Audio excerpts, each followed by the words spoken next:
Hello everyone, welcome back to my another video. আজি আকৌ এটা নতুন ৰেচিপিৰ সৈতে আপোনালোকৰ ওচৰলৈ আহিলোঁ। আজি বনাম বুলি ভাবিছোঁ গাহৰি মাংস আৰু শুকুতা পাত। মানে এইটো পাত হৈছে মৰা পাতটো আমি শুকুৱাই পেলাই থৈ দিওঁ, সেইটোৱে হৈছে শুকুতা পাত আৰু এতিয়া মাংসখিনি বনাবলৈ তেল ঢালি ল'লোঁ। তেলখিনি গৰম হোৱা মানে ইয়াত দি দিলোঁ পিঁয়াজ। মই কাটি লোৱা গোটেইখিনি পিঁয়াজ আচলতে দিয়া নাই, অলপমান পিঁয়াজ দি ইয়াতে অলপমান ৰং গুড়া দি এইখিনি অলপ সময় ভাজি ল'ম। এইখিনি ভজা হৈ গৈছে আৰু ইয়াতে দি দিম মই গাহৰি মাংসখিনি দি লৈ এইখিনিও অলপমান ভালদৰে লৰাই ল'ম। আৰু ইয়াতে দি দিছোঁ নিমখ, সোৱাদ অনুসাৰে দি দিব। নিমখখিনি দি লৰাই ল'লোঁ। মাতটো একেবাৰে বহি আছে যিহেতু চৰ্দি লাগি আছে। এয়া মাংসখিনি ধুনীয়াকৈ লৰাই ল'লোঁ আৰু এয়া হৈছে অলপমান পিঁয়াজ আৰু আদা নহৰু। এইখিনি এতিয়া নিদিওঁ, অলপমান মাংসখিনি সিজিবলৈ দিম, তাৰ পাছত দিম। যিহেতু তেলত বনোৱা হয়, পিঁয়াজখিনি পুৰা গ'লে খাবলৈ বেয়া লাগিব, গতিকে অলপমান পিঁয়াজ থৈ দিছোঁ আৰু আদা নহৰুখিনিও অলপমান দেৰিকৈ দিম। এয়া এনেদৰে লৰাই মই ভাজি লৈছোঁ মাংসখিনি। এতিয়া মাংসখিনি ভাজি লোৱাৰ পাছতে এতিয়া দি দিছোঁ পিঁয়াজখিনি, যিহেতু অলপমান মাংসখিনি সিজিছে, গতিকে এতিয়া ইয়াত দি দিম পিঁয়াজ আৰু এই আদা নহৰুৰ পেষ্টখিনি দি ভালদৰে লৰাই ল'ম।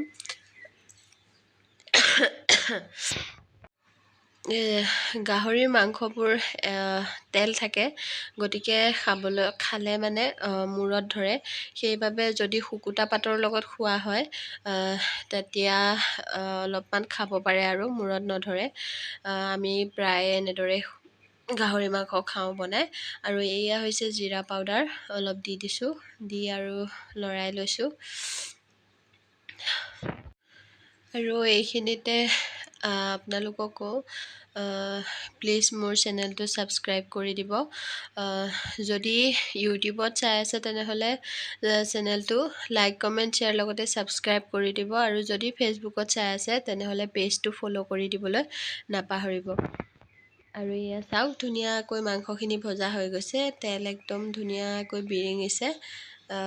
গাহৰি মাংসৰ পৰা বহুত তেল ওলায়। এয়া চাওক, এয়া আমাৰ প্ৰায়খিনিয়ে সিজি গৈছে মাংস। আৰু এয়া এতিয়া দি দিছোঁ, মোহাৰি পেলাই দি দিছোঁ মৰাপাতৰ শুকান পাতখিনি, শুকুতা পাতখিনি দি দিছোঁ। দি এইখিনি ভালদৰে লৰাই ল'ম। আচলতে শুকুতা পাতখিনি একেবাৰে শেষত দিয়া হয়, কাৰণ যিটো মানে পাতটো এনেও তিতা হয়। যদি এইখিনি প্ৰথমতেই দিয়া হয়, পুৰা গ'লে মানে ইয়াৰ বেছি তিতা হৈ যাব। সেইবাবে একেবাৰে শেষত যেতিয়া আপোনালোকে উলিয়াবলৈ মানে সময় হয়, সেইখিনি সময়তে আপোনালোকে এই পাতখিনি দি দিব আৰু ভালদৰে লৰাই লৈ গেছটো অফ কৰি দিব। আৰু এয়া সজাই ল'বৰ বাবে থালখন ৰেডি কৰিলোঁ, আৰু এতিয়া ইয়াতে দি দিলোঁ ভাজি লোৱা মাংসখিনি। মই ধুনীয়াকৈ সজাই ল'ম। ৰেচিপিটো কেনেকুৱা পালে প্লিজ জনাবলৈ নাপাহৰিব। একেবাৰে মুখত পানী আহি গৈছে, এনেদৰে দেখা পালে কাৰণো জিভা পানী নোলাব। জনাবচোন দেখিবলৈ কেনেকুৱা লাগিছে।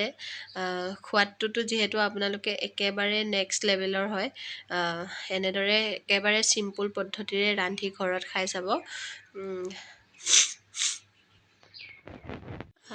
এইটো ভিডিঅ' আগবঢ়ালোঁ গাহৰি লাভাৰসকলৰ বাবে, মানে পৰ্ক লাভাৰ। আজিকালি প্ৰায় মানুহেই গাহৰি খাবলৈ লৈছে। আগতে এইটো মানে লুকাই চুৰ কৰি ব্যৱহাৰ কৰে, কিন্তু আজিকালি অপেন হৈ গৈছে, ট্ৰেণ্ডত চলি গৈছে এইটো গাহৰি মাংসৰ ৰেচিপি। সকলোৰে ৰন্ধা প্ৰক্ৰিয়াবিলাক বেলেগ বেলেগ, মোৰো গতিকে বেলেগেই আৰু একেবাৰে চিম্পুলকৈ ৰান্ধিছোঁ। তেনেহ'লে আজিলৈ বিদায় লওঁ। Bye bye, love you all.